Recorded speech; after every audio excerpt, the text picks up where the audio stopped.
Muito obrigado, Senhor. Eu peço em nome de Jesus que o Senhor continue abençoando este lugar, essa equipe, e que aqui o teu povo seja edificado para a honra, glória e louvor do teu nome. Peço a ti, Senhor, que o Senhor fale através de mim como um instrumento pequeno, frágil, fraco, com sabedoria, mas, sobretudo, para a edificação do teu povo. Então, por favor, Pai, o Senhor conhece cada pessoa aqui. O Senhor os trouxe para cá. O Senhor trouxe cada pessoa, cada família. E eu peço a Ti que nessa semana eles tenham a compreensão clara do porquê o Senhor os trouxe para cá. Senhor, creio que o Senhor não trouxe pessoas para cá apenas para passarem férias, mas também para passarem as férias. Então, que cada um aqui tenha a convicção do porquê o Senhor os trouxe. E eu também, eu, a Kátia e a Zoe. Que o Senhor nos dê a convicção de que estamos aqui porque o Senhor nos trouxe para cá. Então, que o Senhor nos abençoe nessa semana, que o Senhor nos abençoe ao olharmos para a Tua Palavra, que o Teu nome seja honrado, exaltado e glorificado. É o que nós pedimos a Ti e agradecemos em nome de Jesus. Amém. Queridos, como eu disse para vocês ontem, nessa semana nós vamos olhar para o livro de Esther. O livro de Esther é um livro pequeno, um livro com 10 capítulos, e um livro que é possível que leiamos o livro inteiro nessa semana. Se você for ler um capítulo de manhã, um capítulo à tarde, aí você vai alternando esse negócio, lá no domingo, você já leu 2 vezes o livro de Esther. Então, eu quero incentivar você, leia, releia, e eu prometo para vocês que a gente vai ler o livro juntos aqui, todas as manhãs, se Deus permitir, até o capítulo 10. Mas eu quero chamar essa série de mensagens de uma bela providência. E pensei nisso porque o livro de Esther fala de mulheres bonitas, mulheres belas, começando por Vasti e depois descrevendo como era Esther. E se a gente não prestar muita atenção no livro, a gente só fica com a beleza daquilo que é descrito no livro, mas muito mais belo é a providência de Deus. E é nela que eu quero que nós nos concentremos aqui, em percebermos com certeza e com clareza que o nosso Deus é um Deus provedor de todas as coisas. Tem uma doutrina, a doutrina da providência de Deus, que é a doutrina que eu quero ir destacando à medida que nós formos passando pelos capítulos do livro de Esther. Mas eu gostaria de começar inicialmente definindo aqui a palavra providência. A palavra providência é uma palavra da língua latina, a providentia, e ela é a associação, na verdade, de 2 palavras. A palavra pro, que significa antes, antecipadamente, e a junção com a palavra videre, que é a nossa palavra para vídeo, que é a nossa palavra para visão. Quando nós juntamos essas 2 palavrinhas, pro mais videre, nós temos então a nossa palavra providentia, providência. Isso significa nada mais, nada menos do que ver antes, ver antecipadamente. E a gente já sabe que só uma pessoa tem condições de ver antecipadamente, e essa pessoa é Deus. O Deus provedor de todas as coisas, o Deus sustentador de todas as coisas, é esse Deus providente. Deus tem a capacidade de ver antes, Ele é providere, Ele vê antes. Eu quero destacar isso em todos os momentos aqui que nós formos passando pelos capítulos do livro de Esther. Agora, tem um detalhe interessante, que quando nós falamos sobre visão, nós não somos muito bons em ver as coisas, principalmente aquilo que diz respeito às nossas vidas. A gente só vê mais ou menos a nossa vida com um certo discernimento quando nós olhamos para trás. E aí, nos finais de ano, nós temos aqueles programas da Rede Globo, que é o Retrospectiva. E o que a Retrospectiva faz conosco? Vocês já viram esse programa? Alguma vez já viram, né? O Retrospectiva 2000 e alguma coisa. Qual é o objetivo desse programa? Nos ajudar a lembrar o que aconteceu no ano que passou. E como é que eles fazem isso? Eles nos fazem olhar para trás. Quando a gente olha para trás, a gente consegue perceber algumas coisas interessantes a respeito da nossa vida. Mas mesmo olhando para trás, a gente não consegue fazer isso tão bem, porque nós olhamos para trás e às vezes olhamos para trás sem muita atenção. Às vezes nós olhamos para trás e ao olhar para trás a gente perde alguns fatos do para trás. Então, ainda que a gente olhe para trás, a nossa visão não é tão boa. Agora imagine se a gente for olhar para o futuro. Aí a gente perde a noção total, né? O que vai acontecer? Como é que vai ser? Como é que vai ser na próxima semana? Como é que vai ser no próximo mês? Como é que vai ser no próximo ano? A beleza de olharmos para a doutrina da providência é de que ela nos faz confiar no fato de que Deus ele vê o futuro antes, ele já viu. E uma vez que ele já viu, e uma vez que ele é soberano, uma vez que ele sustenta todas as coisas nas suas mãos, eu e você podemos ficar tranquilos. Cremos nisso? Que diferença isso faz no nosso dia a dia? De que maneira isso nos ajuda a olharmos para a nossa vida, uma vez que nós sabemos que o nosso Deus ele já viu o futuro. E ele não apenas viu o futuro, mas ele sustenta o futuro nas suas mãos. O livro de Esther, ele vai falar sobre isso. Ele vai nos apresentar então um Deus que ele age continuamente em toda a história. O livro de Esther vai nos levar a confiarmos nesse Deus que age continuamente, que age constantemente. Quando nós olhamos para o livro de Esther, eu tenho a impressão de que muitas vezes nós olhamos para ele e nós sabemos dois fatos a respeito do livro. Quais são eles? Quem já participou de EBF, Escola Bíblica Dominical, conhece dois fatos importantíssimos a respeito do livro de Esther. Quais são eles?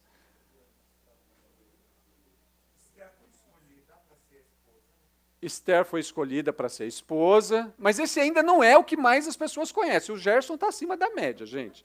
Ele participou de muita EBF, de muita EBD, então ele está acima da média, né? Mas quais são os fatos? Não cita o nome de Deus. Então esse livro, a gente vai ler todos os versículos de todos os capítulos e o nome de Deus não é citado. Esse é o fato que todo mundo conhece a respeito do livro. Mas tem um outro fato. Quem fazia aquele desembainhar a espada, 1, 2, 3... Ah lá, a Karina lembrou na hora. Qual que é o outro fato a respeito do livro? Tem o versículo mais... E qual é? Se o Gerson está acima da média, o Sidão vazou a estratosfera, gente. Então são os dois fatos assim, O pessoal vai ler o livro de Esther e fala assim, bom, no livro de Esther eu sei duas coisas a respeito do livro. O livro não cita Deus, o nome de Deus não é citado, não é mencionado, não é escrito. E no livro de Esther tem o maior versículo da Bíblia. Então a gente já conhece Esther, vamos para os nossos quartos agora. É assim.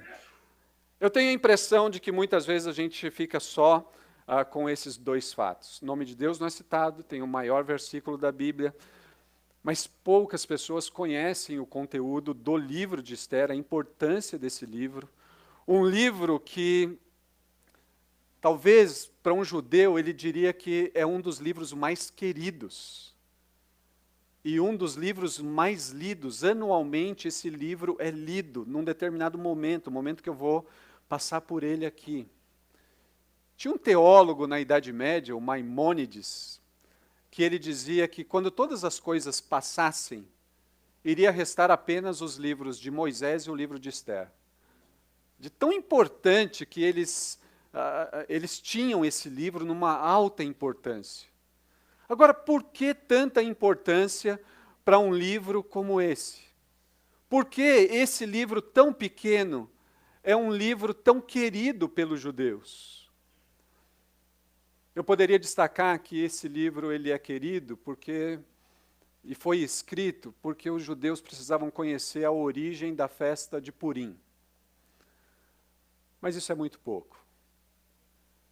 Poderia destacar que esse livro ele foi escrito lá para os judeus, no momento em que eles estavam vivendo, para que os judeus entendessem como viver num lugar diferente, governado por pessoas diferentes, de um povo diferente. Mas sobre isso, eu quero destacar que o livro de Esther, ele foi escrito para chamar a atenção do povo de Deus para o fato de que Deus é fiel às suas alianças. Esse livro foi escrito para destacar que mesmo que o nome de Deus não vá aparecer no livro, Deus está cuidando da história de tal maneira para que aquilo que Ele prometeu para o seu povo seja garantido e cumprido. Esse livro foi escrito para chamar a atenção dos judeus para o fato de que Deus, Ele é o Senhor da história. Ele cuida da história macro, da história universal, mas Ele cuida também da história de um povo e Ele cuida também da história de pessoas. E aí o livro, ele ganha um contorno diferenciado para mim e para você. Porque quando nós olhamos para Deus e nós chamamos Deus de Senhor do universo, além de Deus ser o Senhor do universo, Deus é o Senhor da sua vida. E a sua história está nas mãos dEle. Cremos nisso? O Senhor tem a história da sua vida nas mãos dEle. Ele sustenta a sua vida. Talvez você não tenha tanta clareza assim. Talvez você imagine que você se autossustenta. Talvez, em alguns momentos, você acredita que você gerencia completamente a sua vida. Mas quando nós lemos um livro como esse livro chama a nossa atenção para o fato de que quem governa a história universal, a história de um povo e a sua história pessoal é o próprio Deus. Esse livro, o livro de Esther, ele está dentro de um período. E antes de ler o livro, eu quero rapidamente lembrar com você a respeito da história de Israel. Lá em Gênesis capítulo 12, Deus chama um homem chamado Abraão, e Deus fala para aquele homem que a partir daquele homem, que é casado com uma mulher estéril, ele vai formar um povo. E sempre que eu lembro dessa história, da história do chamado de Abraão, eu lembro que Abraão ele tinha um sobrenome. Vocês sabem qual era o sobrenome de Abraão? Abraão da Silva Santos. Quando você lê o texto na língua original, você vê lá, Abraão da Silva Santos. Ele é o pai de... Olha, está vendo? Já tem teólogo aqui, já está... Ele é pai de tudo, então é Silva Santos mesmo, né?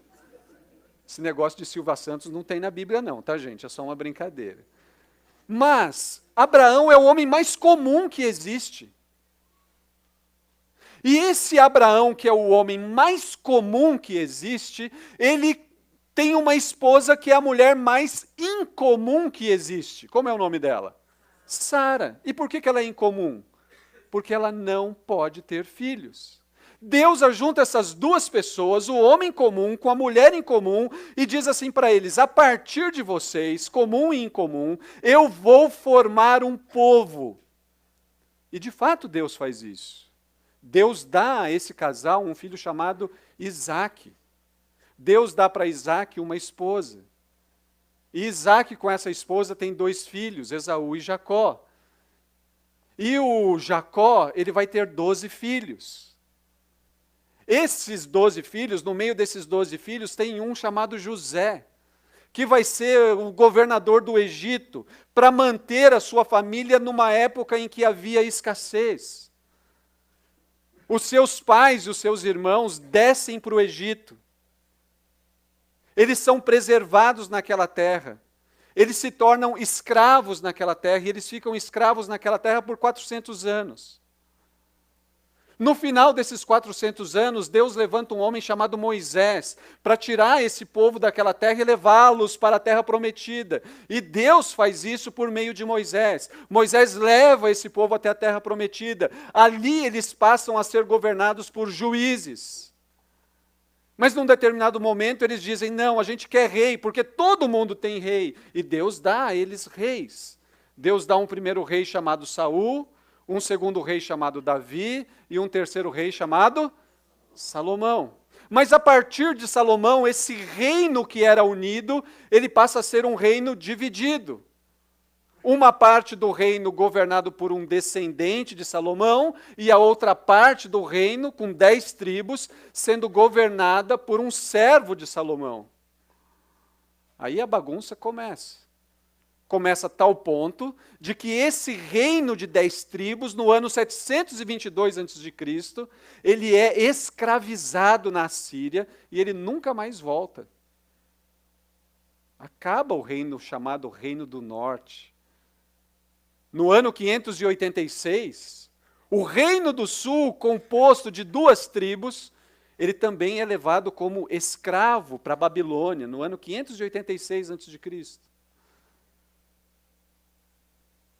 Eles ficam escravos ali por 70 anos. E ali por volta do ano 537 a.C., alguns judeus começam a voltar para Jerusalém. Alguns judeus daquelas 2 tribos, chamadas tribos do sul. A primeira pessoa que retorna é Zorobabel para construir o templo. Depois, ali por volta do ano 457, volta um homem chamado Esdras para reconstruir a vida espiritual daquele povo. E ali por volta do ano 445, volta um homem chamado Neemias para reconstruir os muros de Jerusalém. Esse período na história de Israel é chamado de período do retorno. E é nesse período que acontece o livro de Esther, a história narrada no livro de Esther. Portanto, a nossa Bíblia ela tem uma organização diferente. Se você quiser entender bem esse período, o ideal seria você ler assim, eu vou ler o livro de Esdras. Mas antes de ler o livro de Neemias, que é o livro seguinte, não, eu vou ler o livro de Esther. E aí depois eu vou ler o livro de Neemias. E aí você leu um período completo da história de Israel, chamado o período do retorno. Então esse livro ele está encaixado exatamente num período bíblico, que é o período chamado retorno. Esse livro ele deve ter sido escrito ali por volta do ano 486, quando o rei Xerxes, o rei Assuero, ele morre. Esse livro, então, ele é escrito aí nesse período. Então, nós já temos algumas informações importantes para que a gente entenda aquilo que o livro vai falar para nós. Então, neste momento, abra aí a sua Bíblia, no livro de Esther, e nós vamos ler o capítulo 1. Gente, peço que vocês acompanhem a leitura, mas algumas vezes eu vou dar uma interrompida na leitura para chamar a sua atenção para algo a respeito do capítulo. Então, livro de Esther, já localizaram Esther aí? Livro de Esther, capítulo 1. Nós vamos ler o capítulo inteiro. Peço que você acompanhe com atenção. Aconteceu nos dias de Xerxes. Xerxes também é Assuero. Então, pode ser que algumas Bíblias tenham aí nos dias de Assuero. Na língua hebraica, no texto hebraico, o nome lá está Assuero. Então, nos dias de Xerxes / Assuero, que reinou sobre 127 províncias, desde a Índia até a Etiópia, quando Xerxes estava reinando em seu trono na cidade de Suzã, aconteceu no 3º ano de seu reinado, que ele deu um banquete a todos os seus príncipes e oficiais. Assim estavam diante dele os poderosos da Pérsia, da Média, os nobres e os príncipes das províncias, durante 180 dias. Gente, 180 dias são 6 meses. Bastante, já me imagina só, 180 dias aqui no PV Caldas. Durante 180 dias, ele mostrou as riquezas do seu glorioso reino e o esplendor da sua majestade. Depois daqueles dias, o rei deu um banquete no pátio do jardim do Palácio Real durante 7 dias, a todo o povo que estava na cidadela de Suzã, tanto a ricos quanto a pobres. As cortinas eram de pano branco, verde e azul. Gente, alguém tem ideia o que significa ter cortina azul na Pérsia no ano 580 a.C.? Tinha que pegar muito molusco no Mediterrâneo para extrair a tinta azul para fazer a cortina. E o rei Xerxes tinha a cortina azul que toda mulher quer ter. Ele tinha. Então, as cortinas eram de pano branco. Irmãs, vão imaginando aí, a hora que chegarem em casa, peçam para os seus maridos, menos você, Kátia, você não pode pedir isso. Cortinas brancas, de pano branco, verde e azul celeste. Atadas. E argolas de prata. E a coluna de mármore, com cordões de linho fino e de púrpura. Havia assentos de ouro e de prata sobre um pavimento mosaico de pórfiro, de mármore, de madrepérola e de pedras preciosas. Tem arquiteto aqui? Arquiteta? Essa semana não tem ninguém. Tem decorador? Já conseguiu ver isso, né? Que casa, que palácio, que lugar lindo. O vinho real era servido fartamente em diferentes taças de ouro. Gente, não tinha copo descartável lá. O negócio era chique para valer. Nós vamos servir em taças de ouro, de acordo com a generosidade do rei. E cada um bebia o quanto desejava, pois o rei tinha ordenado a todos os mordomos do palácio que servissem à vontade. Enquanto isso, a rainha Vasti também deu um banquete às mulheres no palácio do rei Xerxes. No 7º dia, quando o rei já estava alegre por causa do vinho que era servido à vontade em taças de ouro, ordenou que Meumã, Bizitá, Arboná, Bigtá, Abigatá, Zetar e Carcas, os 7 oficiais que serviam o rei Xerxes, trouxesse à presença do rei a rainha Vasti, com a coroa real, para mostrar ao povo e aos príncipes a sua grande beleza, pois era de fato muito bonita.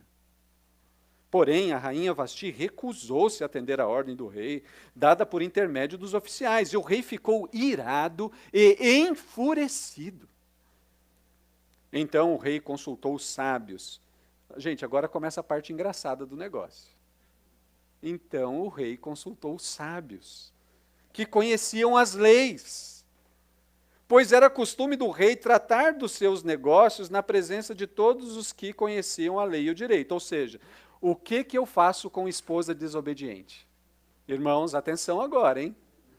O que fazer com esposas desobedientes? É claro que não é o caso de nenhuma das irmãs aqui, mas aqui tem lição para o que fazer com esposas desobedientes. O rei precisa consultar os seus assessores para saber o que fazer. E os mais próximos a eles eram Carsena, Setar, Admatá, Tarsis, Meres, Marsena e Memucã. Esses eram os 7 príncipes da Pérsia e da Média, que tinham acesso direto ao rei e eram os mais importantes do reino. E perguntou-lhes, de acordo com a lei, o que se deve fazer à rainha Vasti por não ter obedecido à ordem do rei Xerxes, dada por intermédio dos oficiais? Diante do rei e dos príncipes, Memucã deu a seguinte resposta: a rainha Vasti não pecou somente contra o rei, mas também contra todos os príncipes e povos que há em todas as províncias do rei Xerxes. Pois o que a rainha fez chegará ao conhecimento de todas as mulheres, induzindo-as a desprezarem seus maridos quando se disser: o rei Xerxes ordenou que a rainha Vasti viesse à sua presença, mas ela não veio. Em outras palavras, aqui é o seguinte: e se a moda pega? E se a moda pega? Então, rei, é o seguinte: se a rainha Vasti desobedeceu o senhor, as outras esposas vão achar que podem nos desobedecer. Então a situação está difícil, majestade.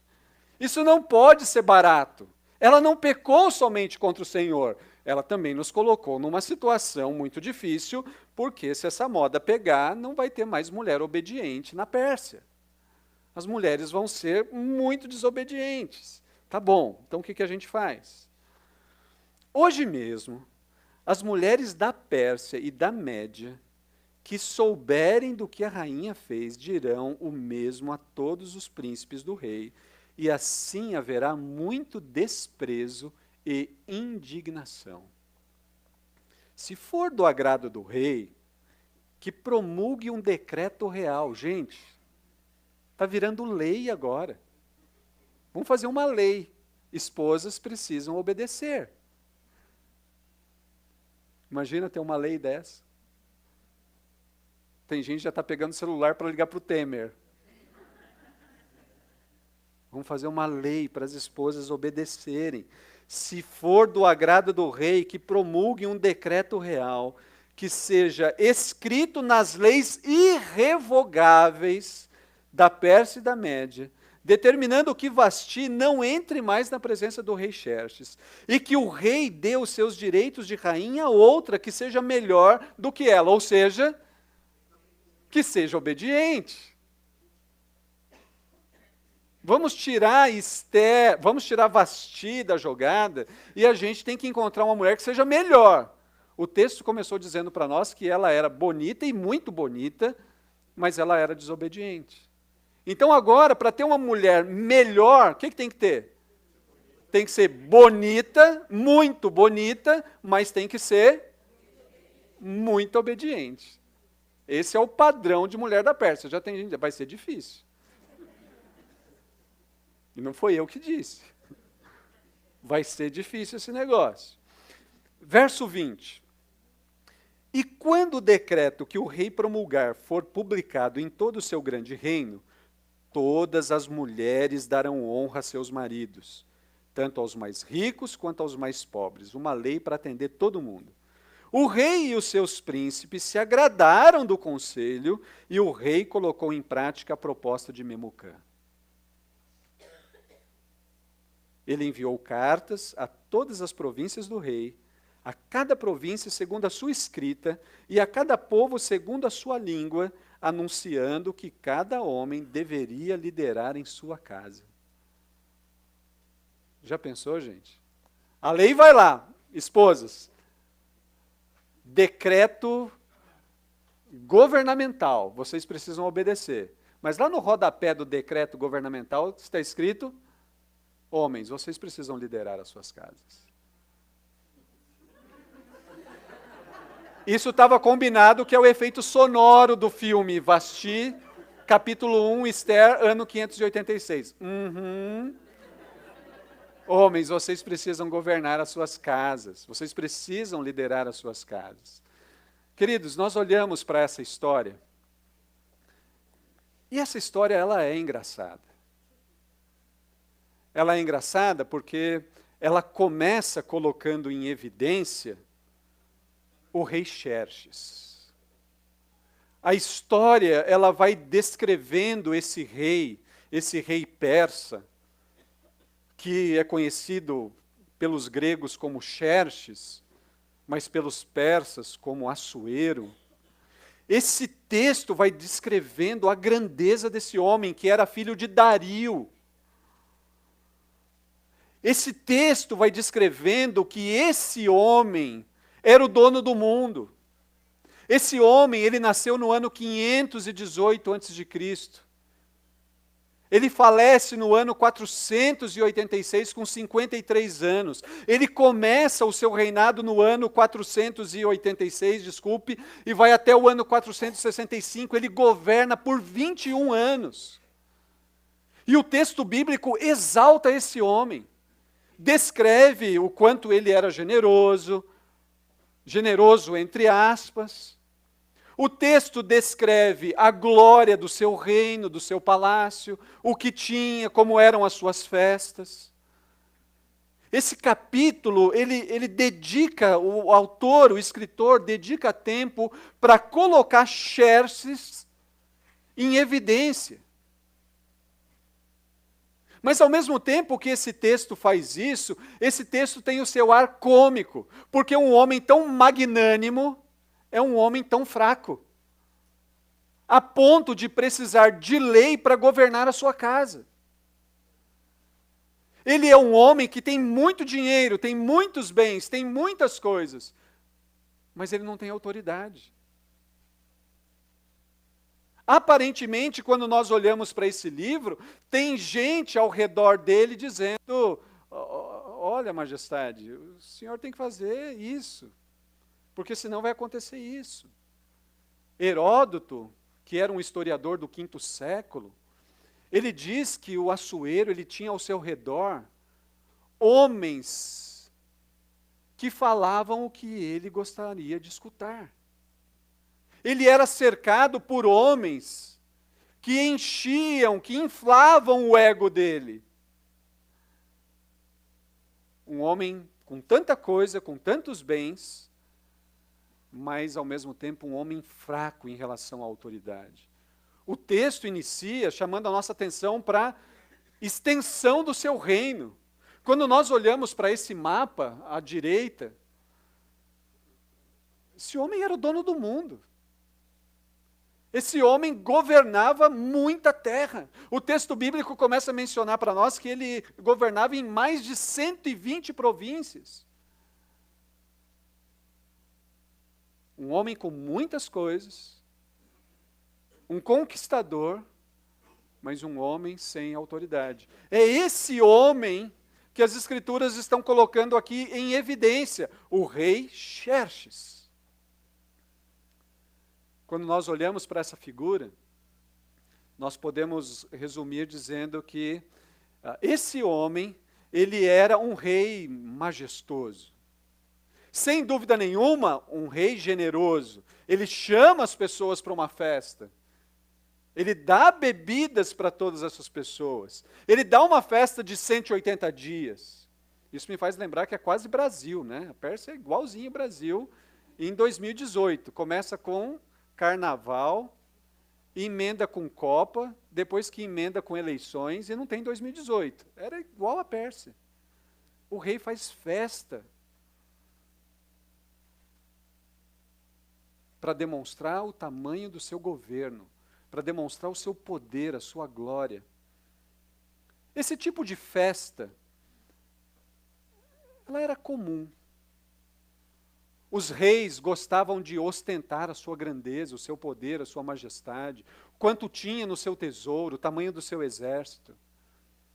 Tem alguns trechos da história que dizem que o rei da Assíria, Assurbanipal, ele deu uma festa para 70 mil pessoas por 10 dias. Simplesmente para que as pessoas conhecessem o tamanho do seu poder, da sua glória e da sua majestade. Lá em Isaías capítulo 39, nós encontramos o rei Ezequias fazendo a mesma coisa. Abrindo o seu palácio para que as pessoas viessem ver o tamanho da sua grandeza. O texto de Isaías 39 aponta para nós que Ezequias faz isso de uma maneira insensata. Mas era comum as pessoas demonstrarem o tamanho da sua grandeza, o tamanho do seu poder. Simplesmente para que as pessoas ficassem admiradas. Nossa, olha o tamanho dele, olha quanto ele tem, olha como ele é forte, olha como ele é grandioso, olha quantas coisas, quantos bens. As pessoas ficavam admiradas diante de tanta riqueza. Esse rei, ele poderia ser descrito também como um rei casado com uma linda mulher. Uma mulher formosa, bonita, linda. Talvez Assuero, Xerxes, quando olha para Vasti, ele não vê exatamente uma mulher, mas ele vê um troféu a ser exibido. E é isso que ele tenta fazer. Ele quer que essa mulher venha para o centro da festa e mostre a sua beleza para os seus convidados. Rico, poderoso, majestoso, casado com uma mulher bonita, mas a gente também pode descrever esse homem como dono de uma frágil autoridade, a ponto da mulher dizer: não, eu não vou. Eu não vou fazer isso. Eu sou mulher, eu não sou um troféu. Eu sou a rainha, eu não sou uma medalha. Queridos, de novo, se nós olharmos lá para o verso 8, o texto bíblico diz assim: o rei autorizou que cada um bebesse quanto desejasse, pois o rei tinha ordenado a todos os mordomos do palácio que servissem vinho à vontade. Ele tem que mandar as pessoas beberem. Quando nós olhamos para o verso 21, o rei e os seus príncipes se agradaram do conselho, daquele conselho de que mulheres têm que ser obedientes e de que homens têm que liderar a sua casa. Rico, majestoso, casado com uma mulher linda, mas dono de uma frágil autoridade. Esse era o rei Xerxes, o rei Assuero. Nós estamos olhando para um rei. O capítulo 1 de Esther está colocando em evidência um homem com todo o seu império, com toda a sua grandeza, com toda a sua majestade, mas um homem que só governa a partir de leis. Ele não é capaz de governar a partir de uma autoridade reconhecida pelos seus. Ele não é um rei que governa a partir do respeito que ele tem dos seus, mas ele tem que governar a partir de leis. E, queridos, não entendam que leis são coisas ruins. Mas muitas vezes as leis colocam em evidência a fragilidade da autoridade. Esse homem é assim. Agora, embora o rei Xerxes ele seja o dono da história,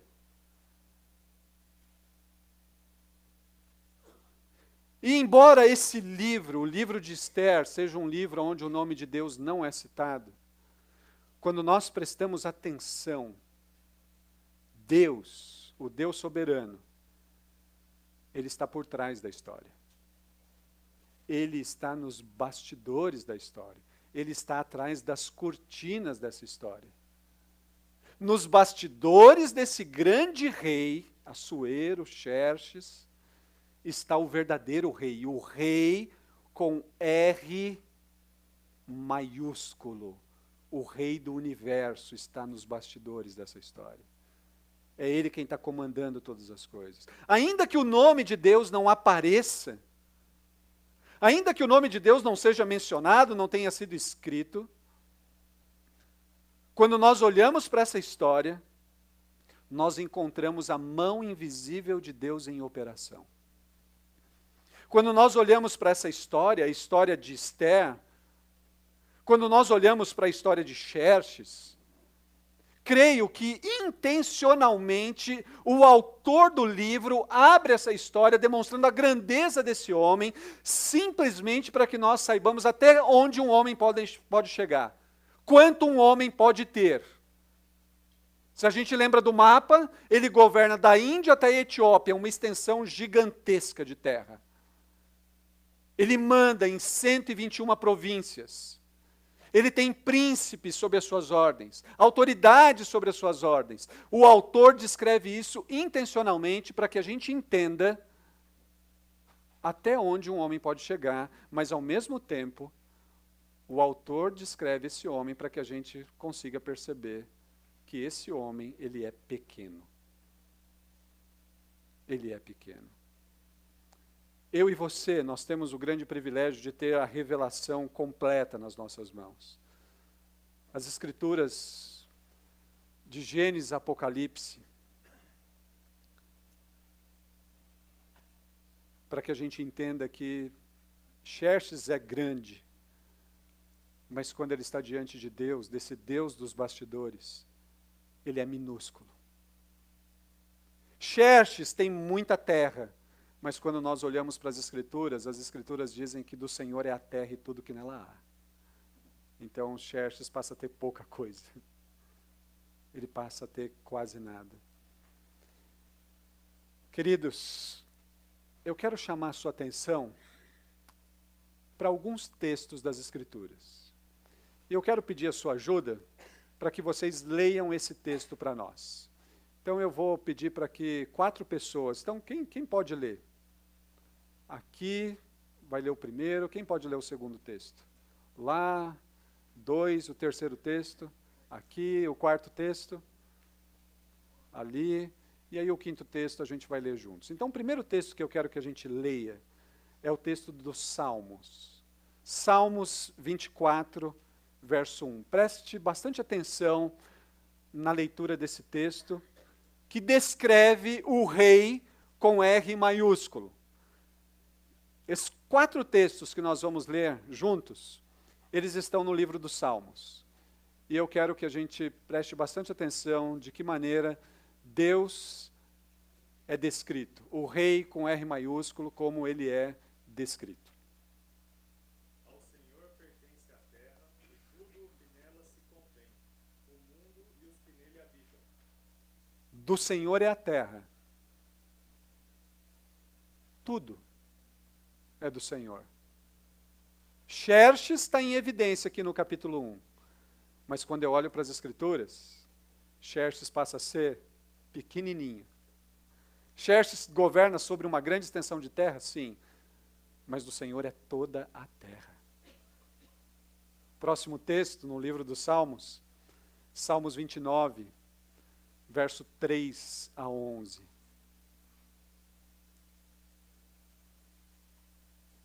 Quem é a segunda pessoa?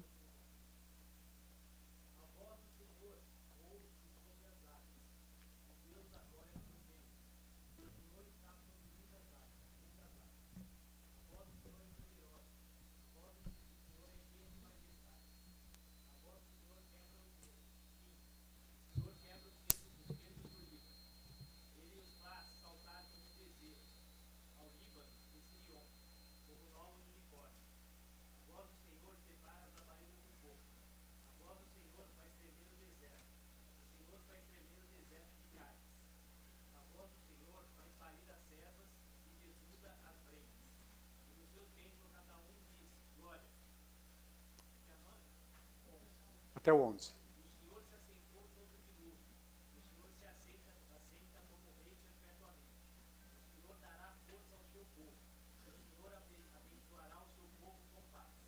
Xerxes dá ordens. Ordens para as pessoas beberem, ordens para as pessoas virem às festas. Xerxes dá ordens para que as mulheres obedeçam e para que os maridos liderem. Xerxes é grande, mas quando nós olhamos para as Escrituras, a voz de Deus faz o cedro quebrar, a terra tremer. Deus é maior. E Ele está aqui. Ele está conosco aqui nessa semana. Outro texto no livro dos Salmos, é o Salmo 95, verso 3 a 6. Quem é a outra pessoa? Aqui.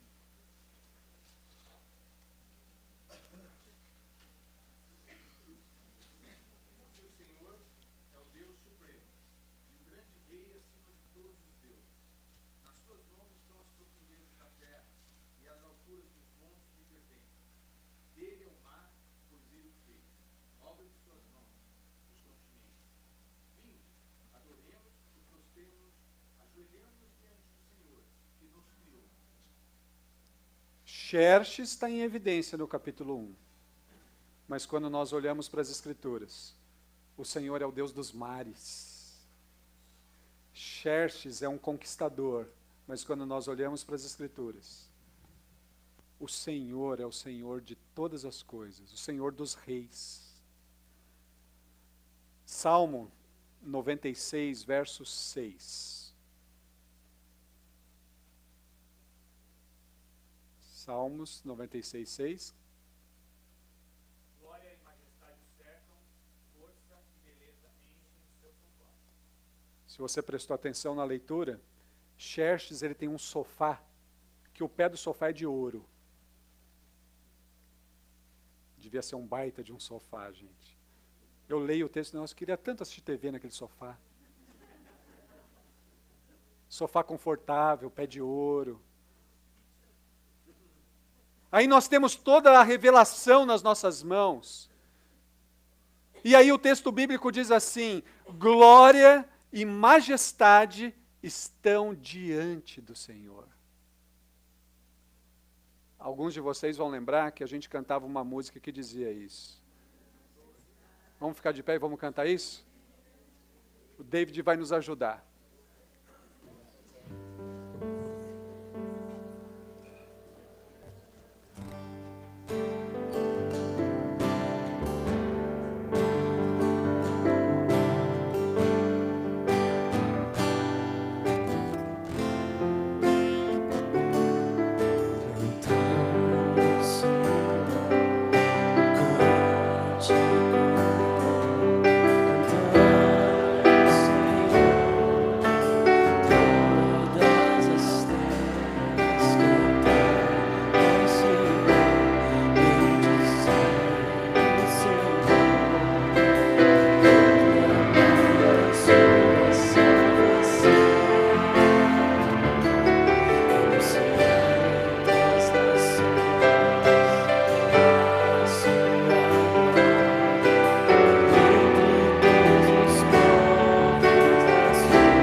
Podem se assentar. Esse Deus é o Deus que está atrás da história de Xerxes, mas é o Deus que está atrás da minha e da sua história. Esse é o Deus que comanda todas as coisas. Um Deus que a gente coloca agora em paralelo com Xerxes.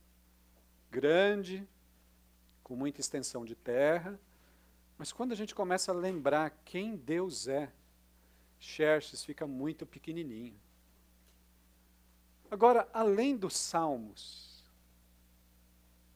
esse Deus que nós acabamos de cantar aqui, que tem glória e majestade diante dele, força e formosura, está no seu santuário, esse é o Deus que nos deu o Filho único dele. Ele entregou por nós. O único filho que ele tinha. Xerxes é o homem que manda matar filhos. Xerxes é o homem que manda matar aqueles que têm alguma possibilidade de assumir o seu reino. Deus é o Deus que entrega o seu filho em favor do seu povo. Assim, queridos, Xerxes desaparece. A majestade de Deus, ela é evidente quando nós olhamos para as Escrituras. A majestade de Deus é evidente quando nós olhamos para a criação. A majestade de Deus, a sua grandeza é surpreendente quando Ele entrega o seu Filho por nós. Esse é o Deus dos bastidores. Esse é o Deus que está por trás dessa história descrita no livro de Esther, que abre evidenciando a grandeza de um homem. Grandeza que fica pequena quando nós olhamos quem é o nosso Deus. Xerxes, queridos, os persas, eles vinham tentando aumentar a extensão do seu reino. No ano 480, Dario, o pai de Xerxes, ele tentou lutar contra os gregos numa batalha chamada Batalha de Maratona. Se deu mal, ele perdeu. Xerxes, ele assume esse desejo do pai por batalhas e ele luta uma batalha chamada Batalha de Termópilas, no ano 479. Batalha que até virou filme, os 300 de Espartas. Xerxes versus Leônidas. Ele ganha. Isso foi no mês de agosto. No mês de setembro, ele vai tentar lutar de novo para estender o seu reino. Mas ele não consegue. Ele perde aquela batalha. E aí, ao perder aquela batalha, ele volta com a cabeça baixa para Suzã. E aí nós temos o capítulo 2. Capítulo 2 que a gente só vai ver amanhã. Hoje não tem mais jeito. Mas você tem que voltar amanhã para o capítulo 2. Eu quero terminar nessa manhã lembrando de algumas coisas. Primeiro eu queria lembrar de um pastor, o A.W. Tozer, pastor americano, com muitos livros traduzidos para o português, e eu diria que o melhor deles é um livro chamado Mais Perto de Deus. E nesse livro, o Tozer, ele diz que se o nosso conceito de Deus for correto, a nossa vida será correta. Mas se a nossa ideia de Deus ela tiver algum tipo de distorção, toda a nossa vida vai ser distorcida. O Dr. Packer, ele diz algo semelhante ao falar sobre adoração e confiança. Ele diz então que o instinto cristão de confiança e adoração é poderosamente estimulado pelo conhecimento da grandeza de Deus. Queridos, nós não entendemos nada sobre adoração se não conhecermos a Deus com profundidade. E nós só conhecemos a Deus com profundidade quando nós nos dedicamos a estudar as Escrituras. Olhando para quem Ele é, para o que Ele fez, para o que Ele faz, para o seu caráter. Aí sim a gente começa a entender um pouco mais a respeito de adoração e de confiança. Sendo assim, eu quero fazer 3 destaques. E o primeiro deles é: cuidado com o que te impressiona.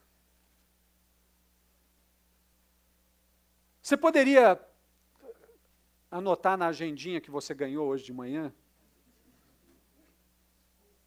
Quais são as coisas que te impressionam? Sofá com pé de ouro te impressiona? Não, eu tenho um lá em casa, então não impressiona mais. Palácio com piso mosaico de mármore. Não, lá em casa também tem. Vinho à vontade. Taça de ouro. O que te impressiona? Queridos, nós tivemos a oportunidade, já fazia muito tempo, que nós queríamos, nós mais eu, entendo nós mais eu, queríamos conhecer Brasília. E a gente foi agora. Queria muito conhecer Brasília. E nós fomos. Chegamos lá na sexta-feira. E o primeiro lugar, eu falei assim, eu quero ir lá para ver onde que as coisas acontecem. Aí a Kátia falou assim, mas não acontece, Denis, vamos para outro lugar. Vamos para outro lugar. Sexta-feira, mês de julho, você veio no lugar errado. Mas, gente, a hora que nós descemos aquele eixo monumental, aprendi até o nome, só não sei agora o que é, SQWGHIJLM 6472, isso eu ainda não entendi, mas nós passamos por ali, e aquele lugar é bonito, ele é impressionante, aquelas construções, aquela arquitetura, aquela beleza.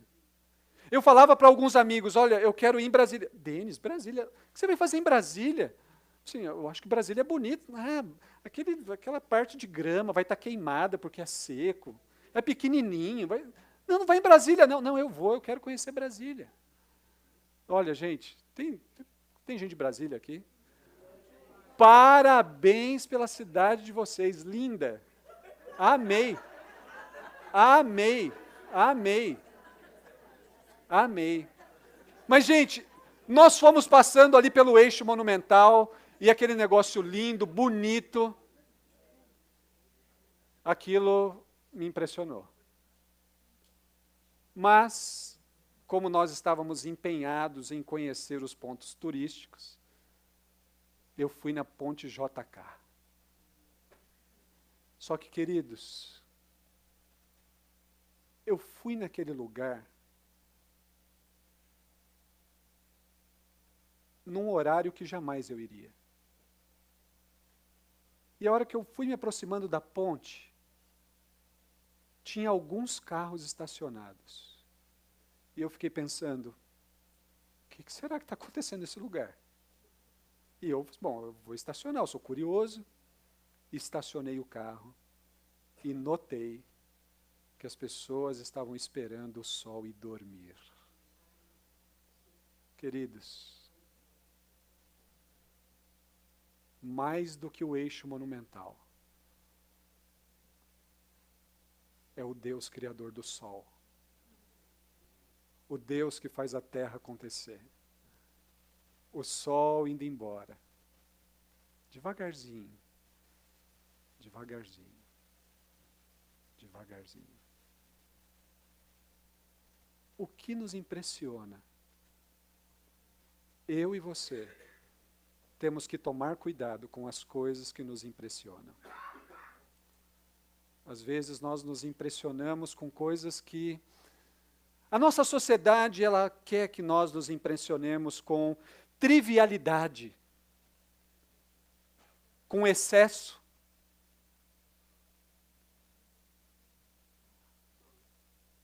A nossa sociedade quer que a gente se impressione com a ostentação. A nossa sociedade quer que a gente se impressione com o desperdício. E uma vez que nós nos impressionamos com isso, nós perdemos de vista o Deus criador e sustentador de todas as coisas. E aí a nossa vida acaba tendo o formato da ostentação, do desperdício. A nossa vida acaba tendo o formato da trivialidade. Tozer diz, se o nosso conceito de Deus é errado, a nossa vida vai ser toda errada. Cuidado com o que te impressiona.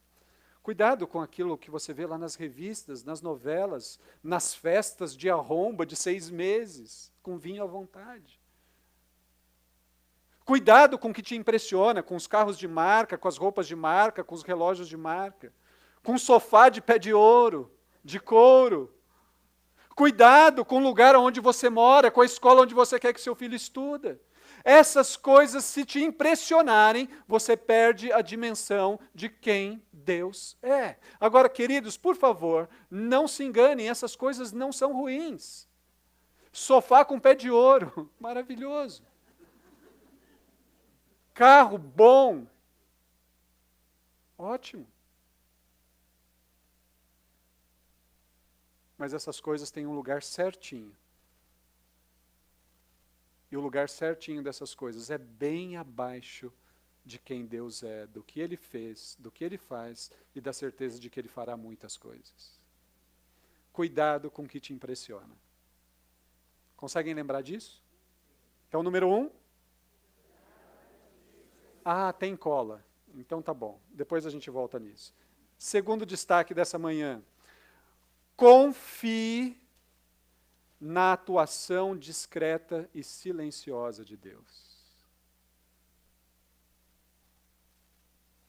Confie na atuação discreta e silenciosa de Deus. O fato da gente não poder ver Deus trabalhando não significa de que Ele não esteja trabalhando. No capítulo que nós lemos, o capítulo 1, o nome de Deus não é mencionado, mas eu vou sempre me perguntar por que Vasti resolveu desobedecer naquele dia. Por quê? Naquele dia. No dia que o rei estava alegre de tanto beber. Por que ela quis desobedecer ali, naquele dia?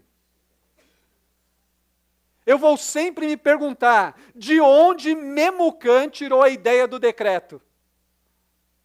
Não é possível que ele já tinha isso em mente, né? Ele não liderava bem a casa dele, hoje eu vou pedir para o rei fazer uma ordem para minha esposa me obedecer. Não foi assim. Queridos, nós precisamos confiar na realidade de que Deus age silenciosamente, discretamente, nos bastidores da história, atrás das cortinas.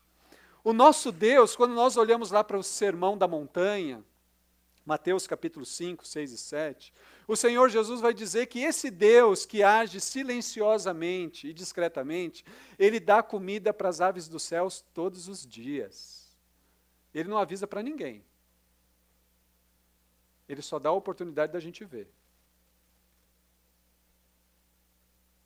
Todo dia Ele alimenta as aves dos céus. Todos os dias Ele veste os lírios do campo. Todos os dias. Todos os dias. Todos os dias. Qual que era o destaque número 1 mesmo?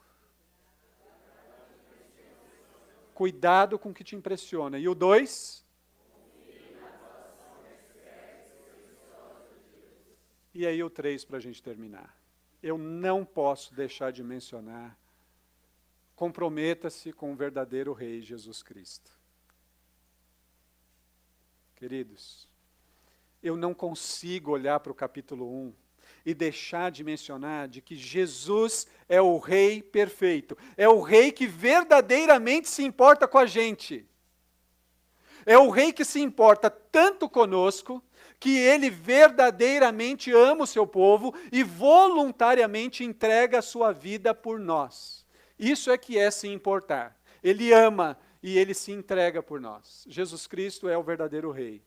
O que nós temos de leis, aquilo que Jesus pede de nós, os seus mandamentos, as suas ordens, são ordens para que nós vivamos numa posição de liberdade. Liberdade para amar a Deus e amar as pessoas. Jesus é o Rei que verdadeiramente se importa. E eu e você, nós podemos nos comprometer com Ele. Nós podemos nos comprometer com Deus que ama de verdade. Com Deus que se importa de verdade. Então comprometa-se com o verdadeiro Rei, com Jesus Cristo. Você está aqui. E você está aqui, eu já mencionei, que eu não creio que você veio aqui só para passar férias. Você veio também para passar férias. Mas, sobretudo, você veio para cá porque Deus queria que você estivesse aqui. E certamente Ele tem algo para mim e para você aqui. Destaque número 1. Cuidado com o que te impressiona. Destaque 2. Destaque 3. Vamos orar? Abaixe sua cabeça.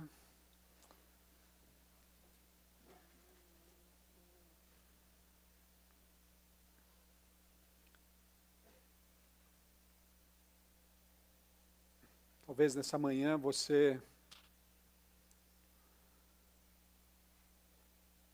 tenha algo para dizer ao Senhor.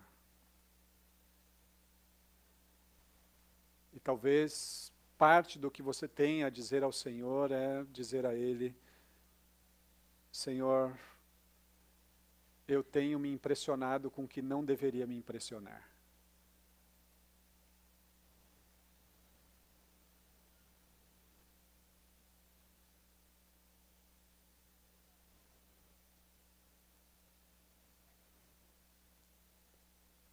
Talvez nessa manhã, o que você tenha a dizer ao Senhor é dizer a Ele: Senhor, me ajude a confiar no Senhor, de que o Senhor está agindo na minha vida, na vida da minha família, na minha história.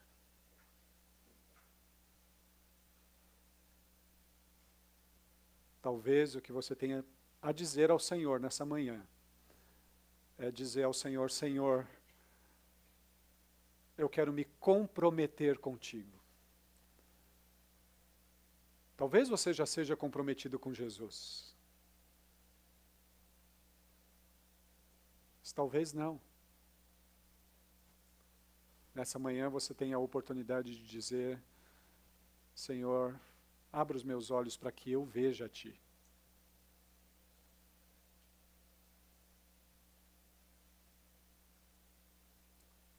Senhor, muito obrigado por essa manhã. Obrigado pela Tua palavra.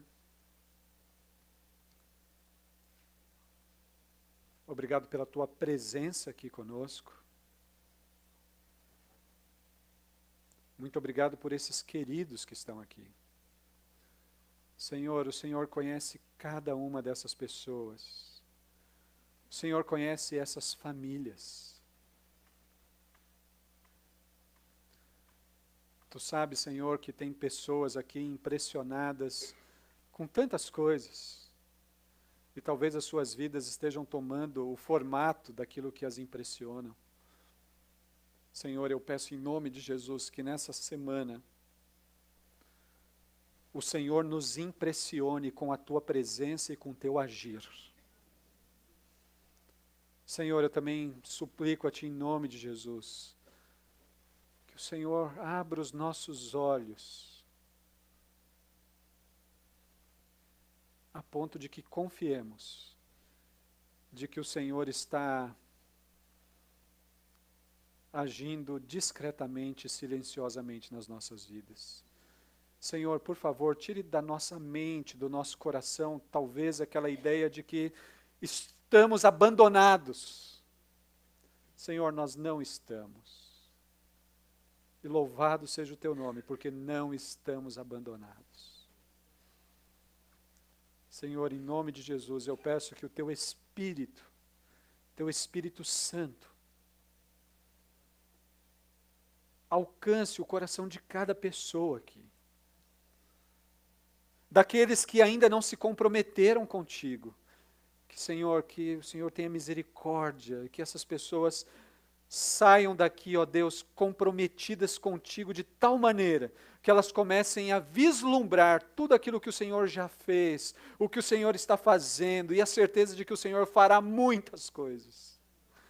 E, Senhor, aqueles que já se comprometeram, que nessa semana, que o Senhor renove a fé, a esperança, o amor, a certeza, que o Senhor encha o coração desses queridos de gratidão por aquilo que o Senhor fez de maior por nós, entregando Jesus Cristo, Teu Filho, no nosso lugar. Senhor, obrigado pelo teu povo reunido aqui.